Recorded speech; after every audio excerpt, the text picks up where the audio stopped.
Hello and welcome to the Festival of Storytellers. This is the ReadersMagnet virtual book fair that has been designed to showcase the authors and not the publisher. There are two more Author of the Hours after this one. We have had 2 weeks of exciting and interesting discussions with a variety of authors. There's 150 booths that you still can visit of 150 different authors where you can buy their books and watch their videos. And many of them are live streaming and they will talk to you as well. We're here with McClain. And before we start and I introduce our Author of the Hour, Rick Vasquez is our panelist. I would like to invite the audience that if you have questions while for the next hour while we are with Ara, please send them to the chat line, and the production team in the background will send them to us, and we will make sure that Ara answers them. I am an author with ReadersMagnet. My name is Eleanor Gassetta.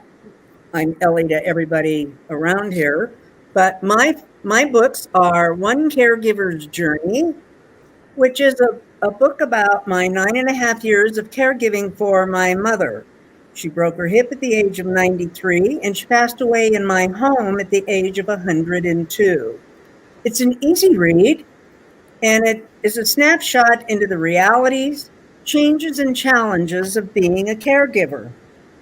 My second book, which just recently came out and published by ReadersMagnet, is Generations of Good Food. And it is a compilation of 200 recipes of my Italian family, and it spans 6 generations.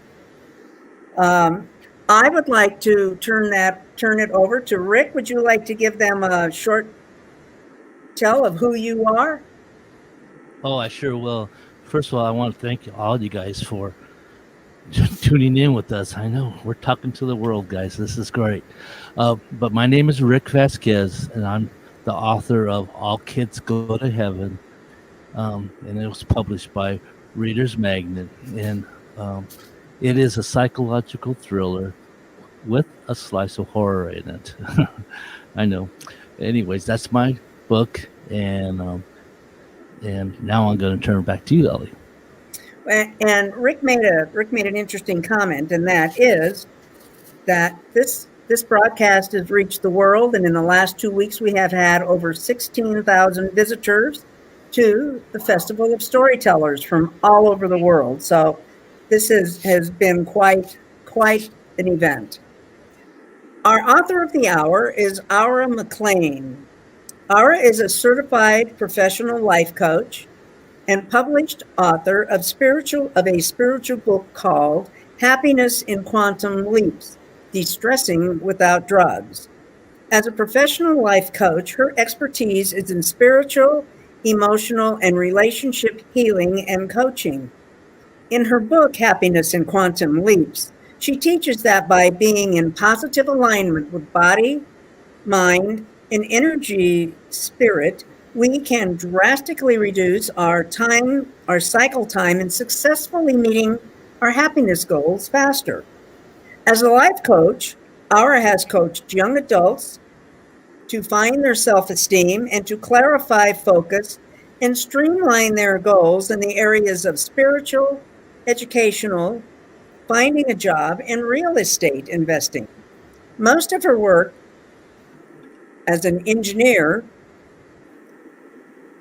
well, let me go back here. She also serves on the boards of 2 biotech companies, and she was an aerospace engineer for 25 years. Most of her work as an engineer involved analyzing systems and processes to improve their quality and reduce their cycle times by incorporating best practices in the industry. She incorporates what she learned as an engineer to analyze how the mind, body, and energy spirit are connected and work together best when they are in positive alignment as one. Her book is all about achieving love, joy, peace, and happiness through positive alignment of our body, mind, and energy spirit together as one. In our mind, we attain mental peace by learning to control your mind. In energy spirit, we connect to God's spiritual energy source and learn how to use it. And in our body, it is the physical healing related to mental stress. Aro, welcome to the Festival of Storytellers. Thank you. Tell us about your books, yourself, a little bit about yourself, and as questions come in from the audience, I will ask, and Rick, feel free to ask what you want. Ara, the stage is yours. Thank You you. have 55 minutes. Oh, yeah. So as Eleanor said, my book, Happiness and Quantum Leaps: De-stressing Without Drugs, teaches people how to be happy without drugs, because we're not taught in school how to manage our thinking.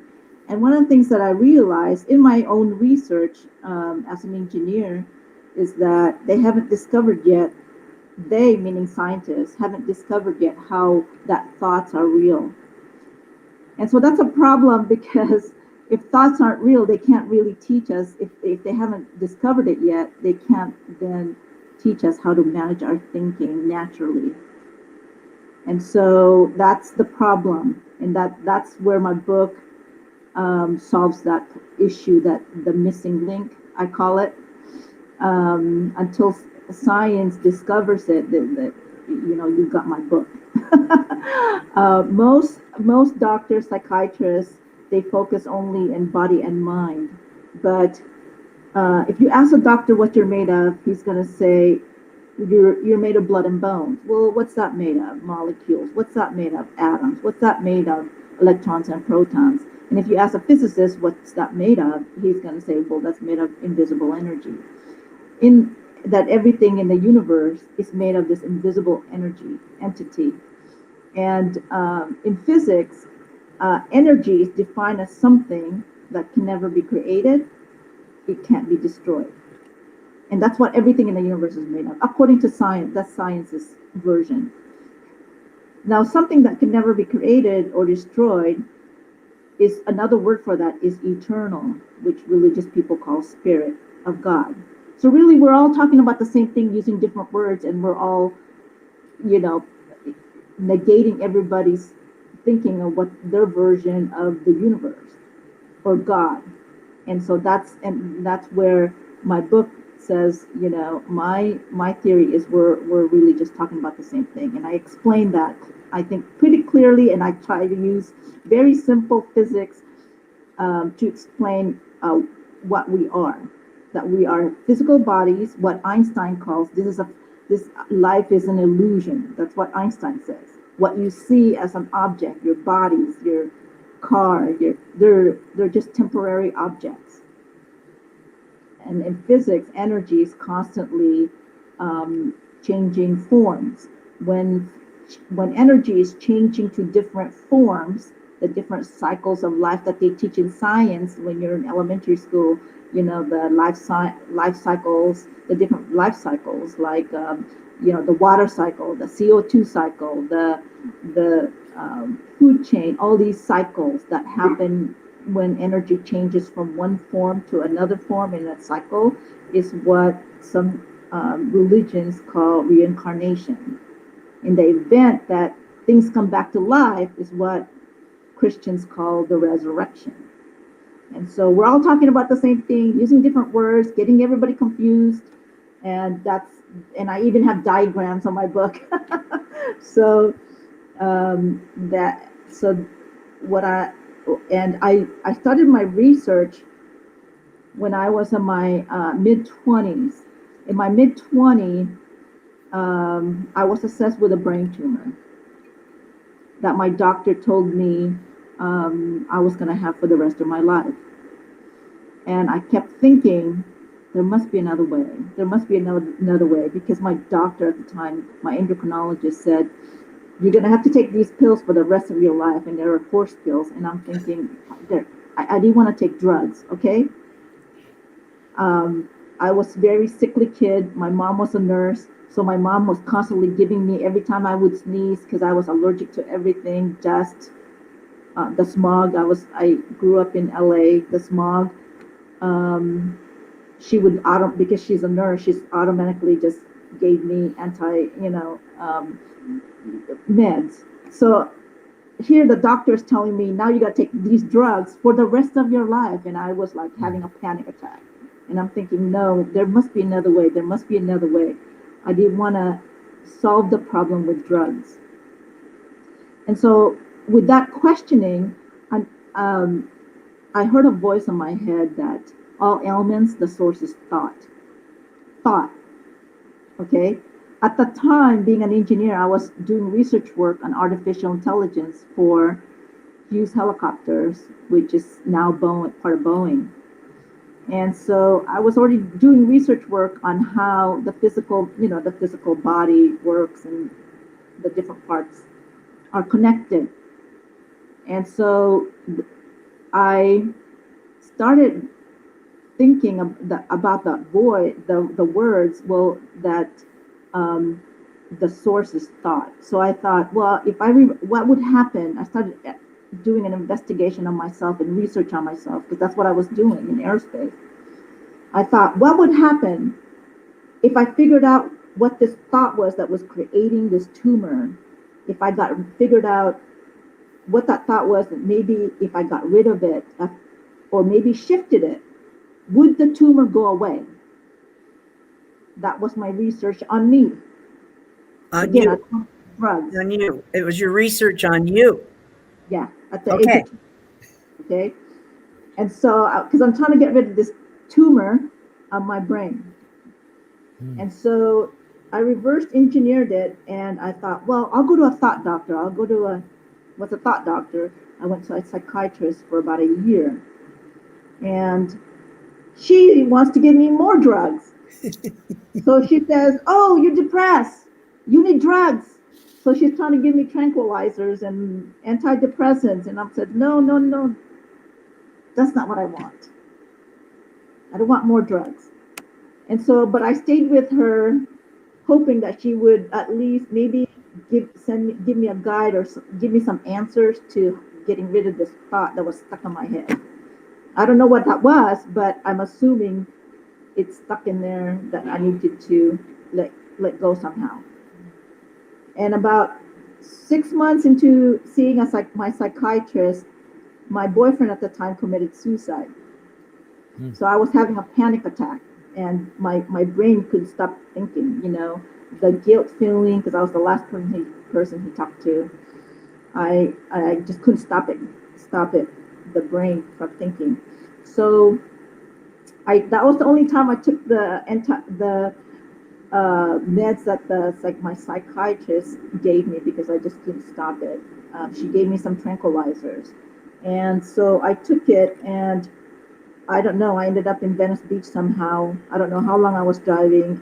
I don't know how I got there, but when I did wake up from the drug, realized this is dangerous, how dangerous this drug was. And they give this to people, like, this is how they solve the problem of mental stress. And that, for me, maybe it's for some people, it works for them, but it's not something I want to do. And so I realized all the drug does is to make you stop thinking. And I thought, is there a natural way to stop thinking without the drug? And so my research kept going. So I stayed with that psychiatrist for 6 more months. I fired her about a year later because she was no closer to getting me the answers. I felt like I was just wasting time and money with her. And again, I don't want to take drugs. So then 6 months after that, I was taking a class called Improving Ontological Design by, this famous in San Francisco. And I met a lady who was a life coach. And I said, can you help me? So I hired a life coach when life coaching was at its infancy. And so one of the things she said to me was, Aura, you better start writing a journal about what your thoughts, what you're thinking, because most of us don't know what we're thinking. We're not aware. We're an automatic pilot. We generate about 32 to 36,000 thoughts a day.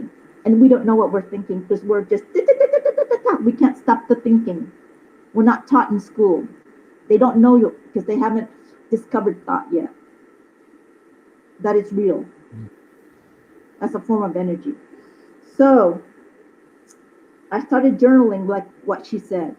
And so one of the things I realized from that journal was I had this reoccurring thought about how much I hated men. And it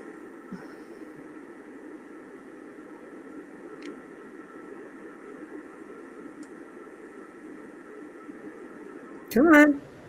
We're with you. We're with you. Don't worry. We're with you.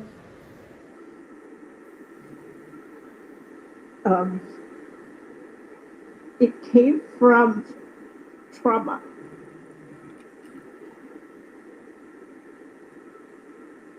And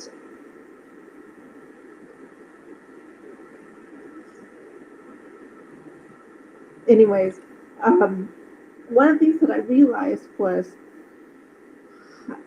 I had all these anger issues with men, and it was from trauma from my abusive father when we were young. He used to abuse us, and my mom. And so, like a lot of people, when I was 8, I created this rule in my head that all men were jerks. I figured my dad was a jerk. So, and everybody, all men like my dad were jerks since they were men. That was my rule in my head. Because what happens is we create rules in our head when we're little are based on our experiences. And we create lies on our head or rules to live by.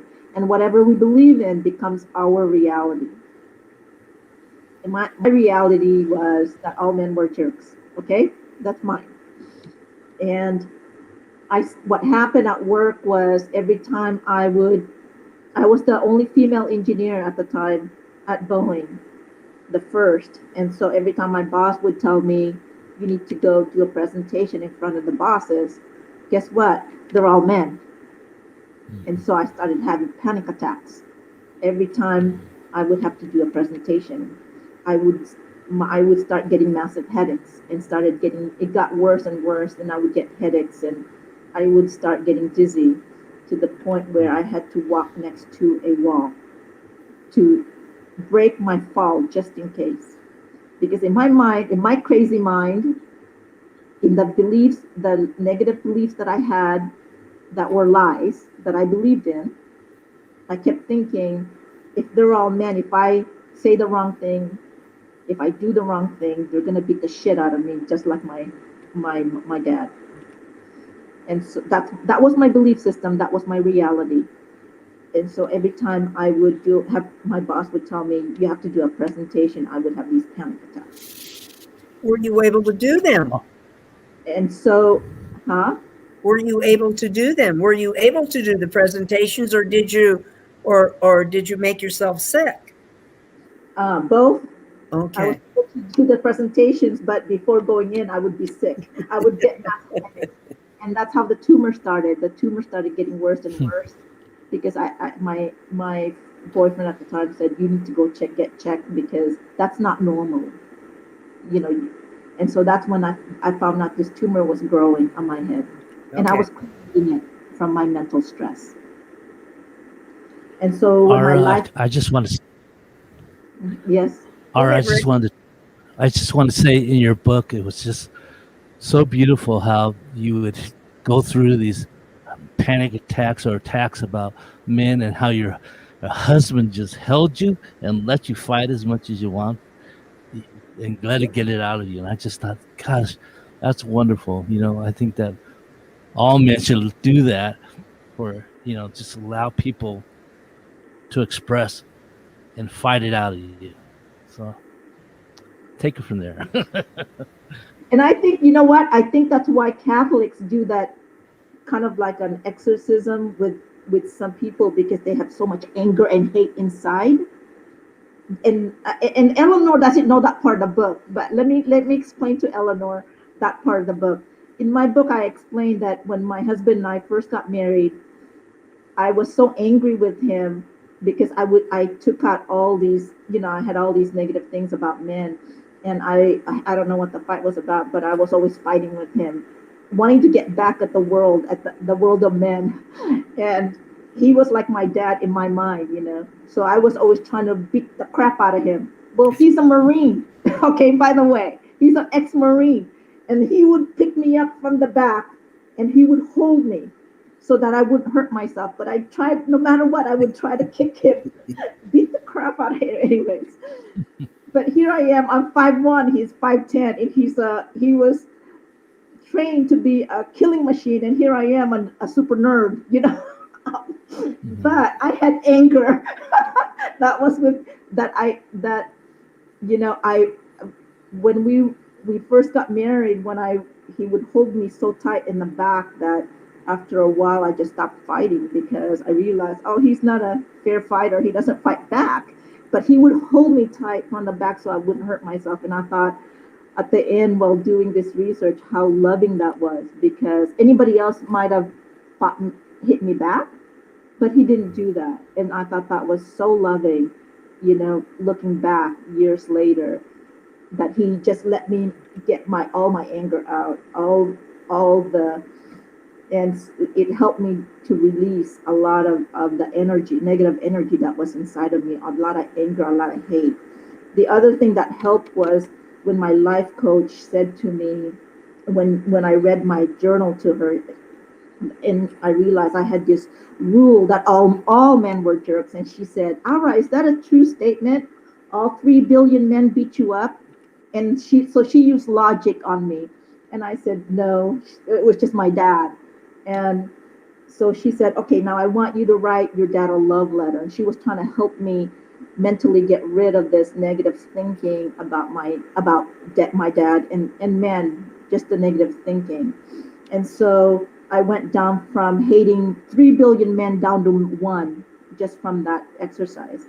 And then she said, "Now I want you to write him a love letter." And I'm like, "No, I can't. I hate the guy. I want to kill him. Why would I want to?" No, no, no. This is for your healing, not for him. You got to get rid of that negative thinking. And so I started writing this letter, and she said, "Do a data dump. Write all the negative things you want to say up to your dad on this letter, because it doesn't get mailed. It's just for you." And so I started writing all this negative stuff about my dad. "I hate you because you beat us up. I hate you because you beat up my mom. You're an asshole. You're all this negative stuff." And so the only positive thing that I could say was, "But because of you, We I got would two never." questions from the audience. We've got, so let me, before they roll up the screen here. The first one says, "Thank you for sharing how others can find strength. Many people can learn from this, especially those who do not share it to anyone." And I think that's very true, Ara. And the second one is, "How did you manage to marry your husband, even with all the anger you had? And how did you meet him?" Okay, I met him at Boeing. We were both engineers at Boeing, and um, it was through the process of learning about. You have to buy my book, okay? But Answer the question, they'll buy your book. okay, but the way I learned, one of the things that I've learned from my life coach, going back to what my life coach was telling me to change my story from negative to positive, is that the only thing positive I could come out with for my dad was, "But because of you, I would never be born, and because of you, my kids will never be born." And because of that thought, it took away a lot of anger, and I learned to forgive him, and learned to. Before I couldn't talk to him. Today I talk to him almost every day. It doesn't hurt me anymore. The other thing I learned about love is that God was my father, that my dad was a sperm donor, but my true father is God. It's not, he's the true creator. And that's what I teach about in my book. For those who have anger issues with their parents, that God loves us no matter what. And he loves us unconditionally. Are you still married? Yes, I've been married because of my research on love and unconditional love. I've been married for 35 years now. And how many kids do you have? We have two girls. Two And the girls. one thing, the one thing I talk about in my book, the beginning part, is the generational curse. The generational curse is we learn from our parents and our environment, TV shows we watch, and TV, the radio, and everything is negative. That was one thing I learned. And so one of the things I did to stop the generational curse is once I learned about love, about God's love, about forgiving, the importance of forgiveness, the way the Bible teaches. Once once I learned to forgive the people I hated, the Bible said, forgive your enemies. My enemy was my dad. Um, Once I learned to forgive him and to love him, I had mental peace, and that mental peace, and I got rid of all the anger. My tumor went away naturally, no drugs, no, by the way, within 2 years. So that's why I teach healing, I teach love, the importance of learning unconditional love, and the importance of learning who we are in relation to God. And I because most, Oh my. because So, we're not Laura, taught. what are the Uh-huh. people that you work with? The people that you worked with, who knew you were always angry about men, and that I'm sure and that you'd get sick, and that you would just have. They probably said, "We know she has issues. Maybe they didn't know what they were." How did they react to you once you set yourself free to the unconditional love, and your beliefs? Well, actually, I hid a lot of it. My coworkers never knew. I never took the anger out to them. I hid it. The anger was towards my dad, and I had the anger was more because I never took it out. If I took out my anger, they would know it. But because I kept it in, that was where the tumor started going. Because Okay. I mentally kept it in and created mental stress for me. That's why I started getting dizzy and stuff. But once I released that, so that's why I teach healing.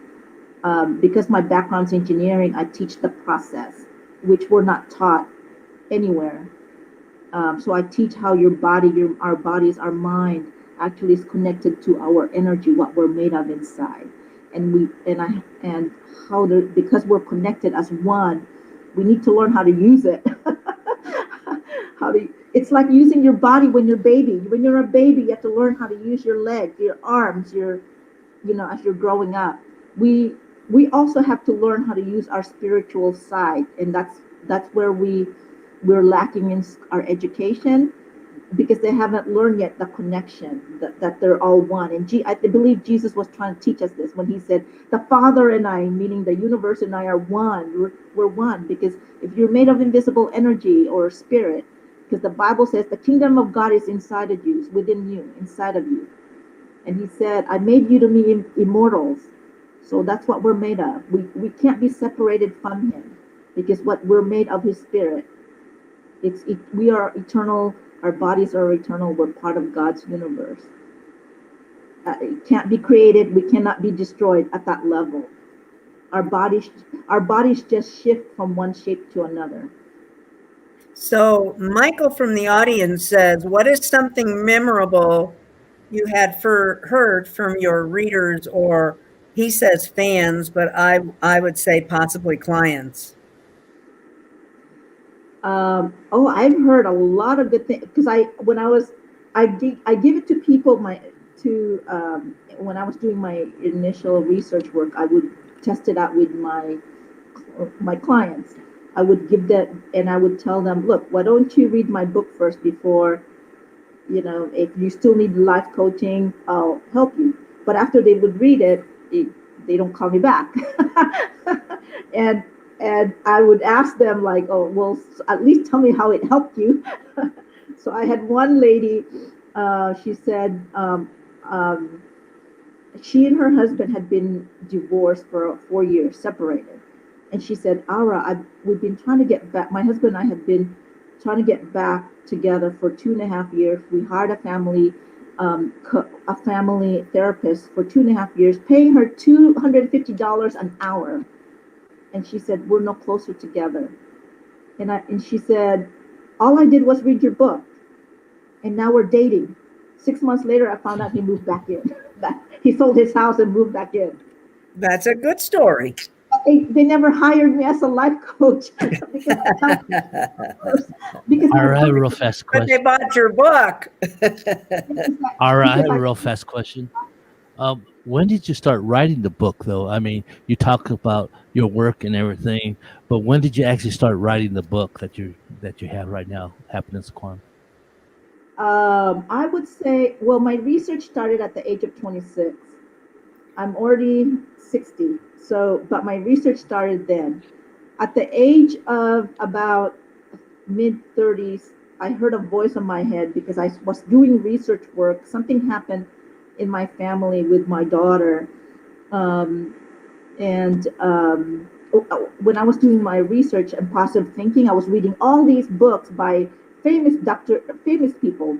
You've heard them, Dr. Wayne Dyer, Chopra, all these books written by, about positive thinking. At the end of about 100 books, Dr. Wayne Dyer, he said, everything around us is negative. You got to just turn off everything. And that's what I did. And to learn positive thinking and about love. And so I started reading all these books. And then at the end of that 1 year, once I got God at 100%, because I was split between science and religion, and then all the different religions that I was following, I was able to merge it all into one, and that's what the book teaches. And once I got God at 100%, not at 50%, doesn't work. Sometimes it doesn't work, okay? I know because I got a tumor. Here I am. I'm split between science and religion. Once I got it at 100%, that was when the tumor went away. And that's why I teach about God, how to work with it. And I'm sorry, Rick, did I answer your question? I forgot if I answered your question or not. Well, this actual book, I just was asking, when did you actually finish this book? Oh, and so I started doing my research, and in my mid-30s, and actually I heard a voice in my head. I asked a question because I like to ask questions. I asked the question, why isn't there one simple book that explain all this, just one book, easy book? Well, I heard a voice in my head that said, you write it. And I'm like, no, not me. Isn't there a book already, like a simple book that that explains science and religion together? And this voice in my head said, I want you to write it. And I go, and I would fight with this voice, or have arguments with this voice, and I call it the God voice. And I would say, and I became like Moses, and like, not me, pick somebody else. And I said, why don't you pick my brother? He's a Baptist preacher. He's a theologist. He's got a master's degree in theology. And the voice came back and said, no, I want you. Because you ask questions. You don't take what anybody else teaches. You ask questions when you don't understand. And so I was chosen to write this book. This is my purpose in life. But I reluctantly, I was taking my time with it because I'm like, in my mind, I'm not a scientist. Because the book is a merging of science and religion. And so, because my background is engineering, I'm not a scientist. And so I was nervous about talking about physics, too much about science. And because, like I said, I'm not a scientist really. But I just know enough physics to understand. But yes, I did. And you know what? Your book really, you did a really good job. It's very hard to try to explain religion and science, and you did a great job. Yeah, thank you. So were you a life coach when were you already a certified life coach when you got the call to write the book? No, I became a life coach after I wrote the book. It took me about 15 years to write the book, because like I said, I wanted to make sure I had all my questions in here answered, all the issues I had answered, and that gave me peace of mind. And so, because I figured, okay, if I'm not at peace, most likely a lot of people out there are at peace about this topic. Right, right. So, and that's why I kept asking questions, meaning God. I kept asking, I don't understand this part. I don't understand this. I don't understand, And help me. did you keep getting your answers? And I would get my answers. See? And that's why the book, how it came about. Wow. I don't like to tell people about that I hear voices because they might think I'm crazy. But I always thought that God's voice was, because in the Bible it talks about all these stories of people hearing God's voice, talking to God, hearing His voice. Because I've always prayed, but it was a one-way conversation. But once I heard the voice, once I learned to quiet my mind, and I teach people how to listen to God's voice, because he's trying to talk to all of us, but because we don't know how to silence our mind, we don't know how to be quiet, we can't hear His voice. And that's what I learned, because I grew up as a Catholic, always praying, and so I do praying pretty good. I didn't know how to be quiet though, my mind, and so that's why I teach it. So because the way thought works, the way conversation with God works, is if like you're talking, it's like talking to somebody else. If you're talking and talking, you can't hear the other person if you're both talking at the same time. Right. And so if you quiet your mind, you could hear the voice. But most people don't know how to quiet the mind. That's the problem. That's why only few people could hear the voice. Wow. Mm-hmm. So what advice would you give to a new writer? Somebody who's just starting out and not necessarily down the road that you went. But if you were a new writer, you wanted to write, what kind of advice would you give to them? Um, do a lot of research on your topic. I mean, some people, like with my topic was, I needed a lot of research, but if you have like a topic like mine, do research. Make sure you have all your ducks in line, and do the outline. If you don't know how to write that well, the English portion, there's people who will ghostwriters. They you could hire them to do your writing and stuff. Um, but and to put in a little bit every day. If you put in just a little bit every day, you get it done faster. I took my time because I told God, I'm an engineer, I'm not a writer, pick somebody else. Okay, I was like, didn't want to write the book. So it doesn't have to take 15 years. If you really want to write a book. I work with a lot of engineers in my other business, and I always say they're a different breed of their own. And when they write, it's all technical. Your writing is really from the heart. You're caring.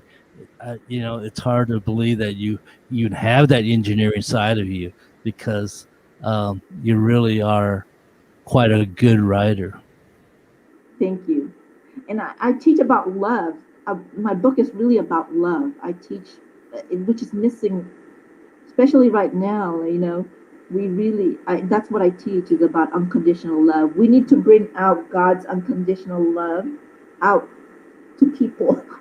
That those who are Christians, those who are religious, that's what we're supposed to be doing. And that's how you get to the mind, body, and spirit connection, right? I teach our connection with God, with God's spirit, with God, what it is. And I think that's another problem that most people don't have, is a clear understanding of what God is. What is it? And so I explained what it is, because a lot of us get immersed, or we grew up with the religion, without thinking about what is it really. And so I explained what that is, and I even have a God factor, 3 variables, easy to remember in my book. The audience has another question. Do you have any plans to write another book, or are you writing another book? I am planning on writing another book, and it's the book that I'm writing is about. There's a part that I talk about removing how to remove the stress, and because we carry our past and present and future thoughts in our mind, and I teach how to collapse it so that we're just at the moment, because our reality is, we only have this time, that's it, there is no past, it's done. I teach about forgiveness of that. So I'm writing a book where in the future you have to write down all your thoughts about the future, so it's not stuck in the head. You never want to stick thoughts here. And what we used to do at Boeing is we used to do day planners. When we're go to meetings, we have future meetings or anything like that, goals. We write them down on these calendars and planners. And so I'm creating my own planner with a journal, a part for journaling, so we could, when we're upset about something somebody said in the past, we write our journal so that it's written down, and we're really aware of what the negative thoughts are stuck in our head. Because I was telling you at the beginning, my ex-boyfriend committed suicide. You know what thought was stuck in his head? His mother, because I was feeling guilty about I was the last person he spoke to when he committed suicide. And his mother said to me, Aura, don't feel guilty, because he overheard his father and I arguing when he was little that he was a mistake. That word mistake was stuck in his head. Mm-hmm. And there's a lot of people here. We're stuck. We're stuck in our head with negative thoughts. We don't know how to remove them. We don't know how to forgive people. Aura, that's another thing. You do talk a lot about love and God and who God is, but another important part is that you talk about forgiveness, and that's also the process how you define God. Yes, because in our past thoughts, the only way to release some of these past anger, past hate, is through forgiveness.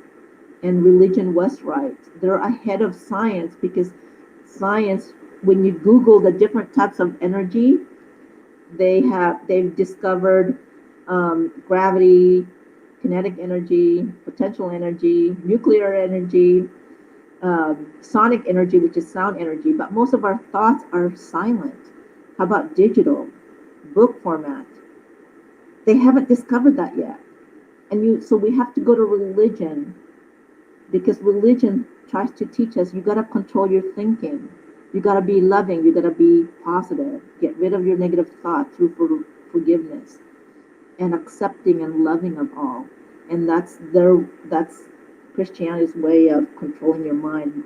The Buddhists say, control your mind, or it will control you. And so that's what my book is about, learning to control your thinking and learning how to be loving and learning how to be positive and having mental peace. Wow. Do you advocate journaling? Oh yes, that's how I discovered my negative thinking, by writing my thoughts down, because most of us are not aware of how negative we're being. Mm-hmm. Wow. But that's my next book, okay? A journal, no words. I could do that easily. Aura, how do you handle literary criticism? Well, it's painful at first if they're negative. But then I read, because in my book I said, the there isn't one perspective of the universe.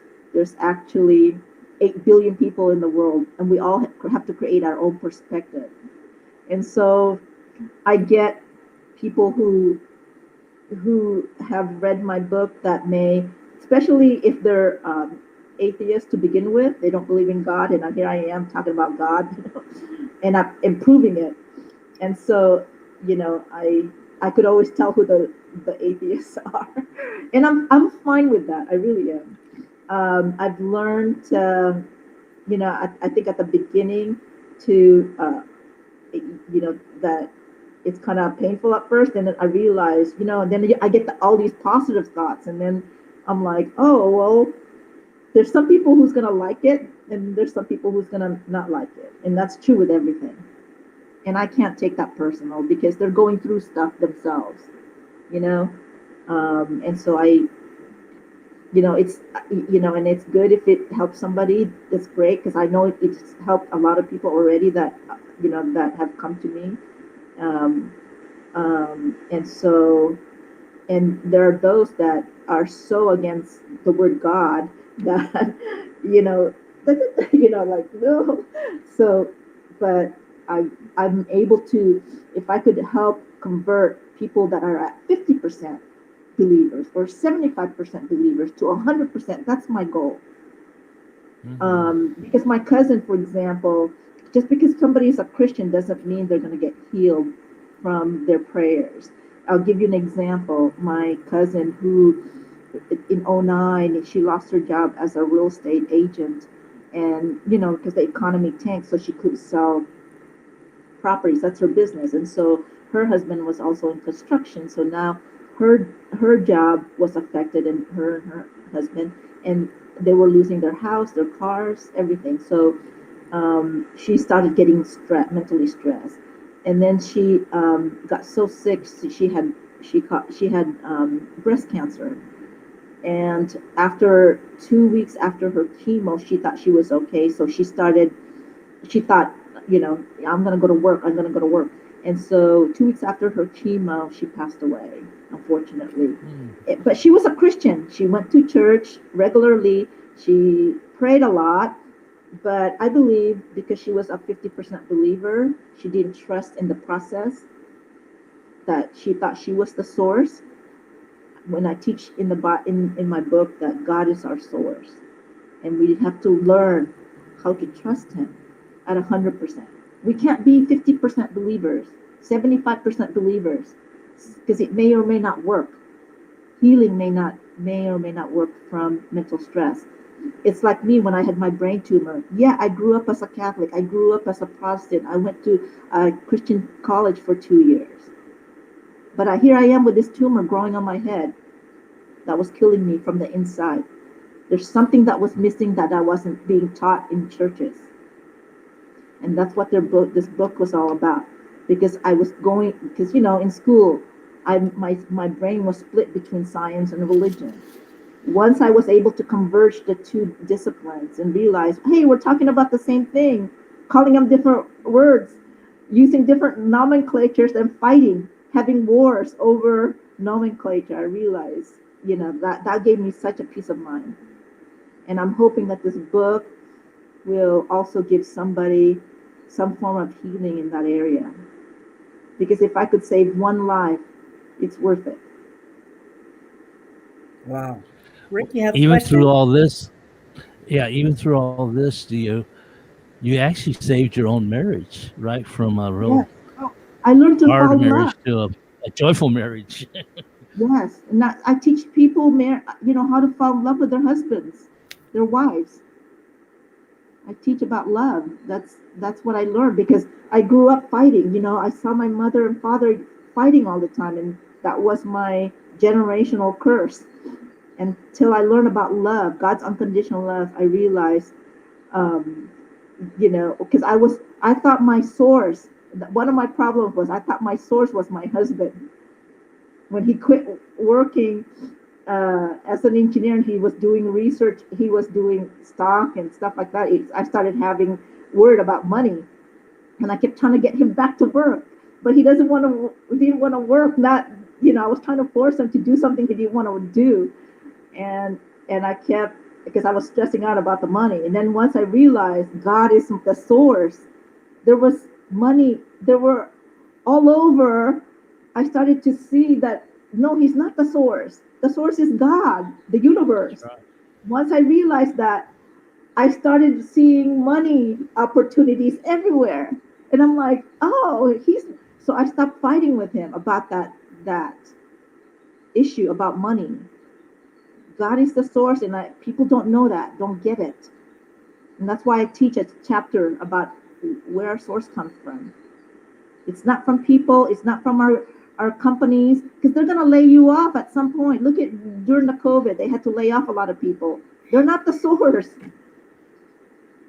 God is. And right. people will only love you until they leave you. You can't force people to love you. And so I teach God where you find unconditional love. Where you find peace, and you could find it like that if you got God 100%. And that's when once I got God, I thought I needed my dad's approval and love, and I was torn between. But I hate him. But I need his. I wanted his approval. Because I thought I needed his love. And then once I realized God is my source, God is my father, my true father. God was my creator. I stopped putting a lot of focus on my father as my source for love. We got a question from the audience. We got two questions from the audience. We have two questions from the audience. The first one is, you say that you talk about the generational curse, and what is it really, and how do you get rid of it? And then we've only got 8 minutes, so then you've got another one. Okay, the general curse is because we learn a lot of our behaviors from our parents and our environment, watching the movies or whatever, and it's all fighting. Most of it is fighting. At least my parents were fighting all the time, physically and verbally. And I used to watch a lot of movies just fighting, and I thought that's what life is. And once I learned that no, you don't need to fight. You don't need to fight, and you don't need to. That you need to create your own happiness, because you're the only one in control of your own mind. But a lot of us are into mind reading. We think that other people should know how to make us happy. No, they don't know how to make you happy. You're the only one that knows how to make you happy, so you're in charge. Oh, what was that next question? So once you learn that, you stop the generational curse, the curse the negative habits. The next question from the audience is, who is the most supportive person in your life when it comes to your writing? God. My family was not, okay. They thought I was like, you're just mom. You're just. So God, that was his book, actually. He gave it to me to write. So he's my number one, positive support. I get my strength from him. I think that's super. What, Rick? I can see you want to say something. That's beautiful. Well, I just wanted to ask her, did your husband get any better in golf? No. No, because he never. You know what? It's so funny. When he read my book, he didn't read my book yet, right? Because again, this is just you. And so, but what happens is, because I fell in love with him and the world, I became no more stress. There was no more stress from the house side. But he still did improve his golf though. He's got his own mental issues he's got to deal with. And since I keep telling him, you got to read my book, so now he's finally reading it. But only because he says, there's some errors in here I need to correct. And I go, okay, honey, go ahead. Just read. As long as you read it, I don't care. But what I teach in my book is, once I increase my energy level, he increased his too. So we all, once we all change, the people around us changes because we changed. Mhm. Right. I think there's a lot of truth to that. Yes, and that's what Well, I happened. already bought the book. I already bought the book, and I definitely give it to my wife to read. And I thank you. I actually had a secret for women that I would only tell women. When I did my life coaching, but because they don't need me as life coach when they read my book, I'm just gonna blurt it out. I would tell them this. I said, I know how to get your husband to do things without even talking to them. It's just you think about it, pray about it, and they just change. That's how my husband. Like one day, before I used to argue with my husband about putting out the trash on a regular basis, and that didn't work because he didn't like me telling him. To him, it was nagging. But then one day, I started thinking, God, if we're all energy and we're all in this tied, connected as one, I wonder if he would just put out the trash without just thinking. I wonder if he would put the trash. God, I pray that he would put out the trash.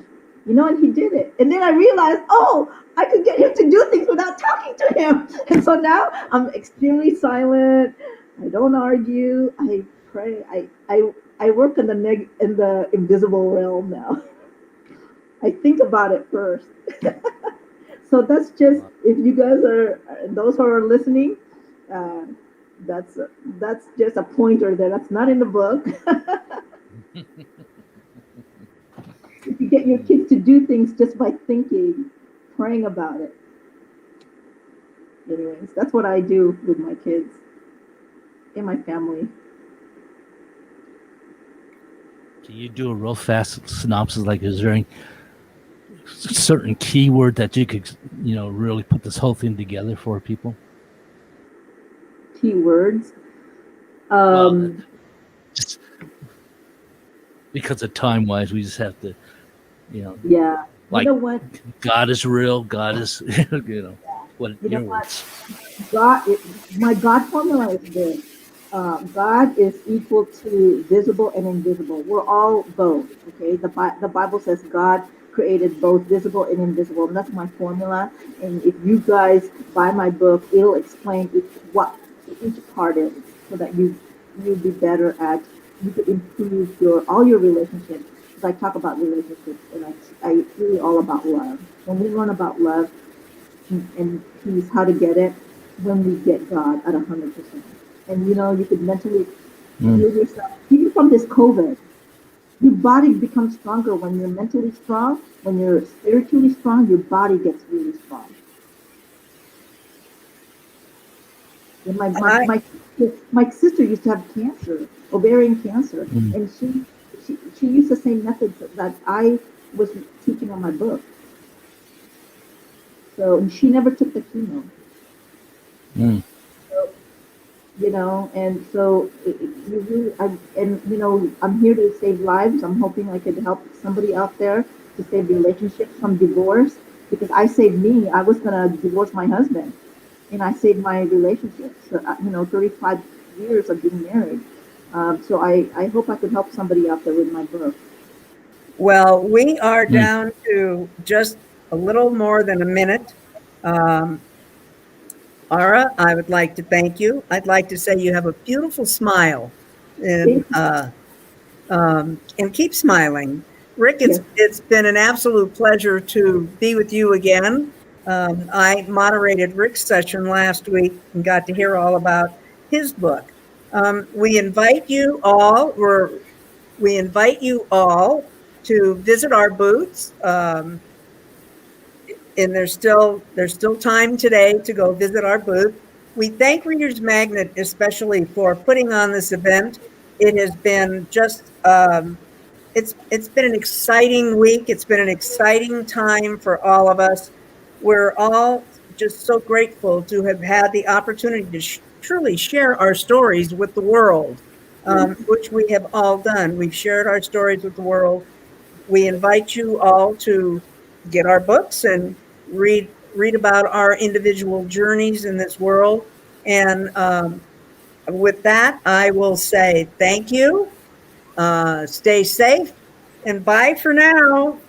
Thank you. Bye bye. Thank you all. Bye. Thank you. That was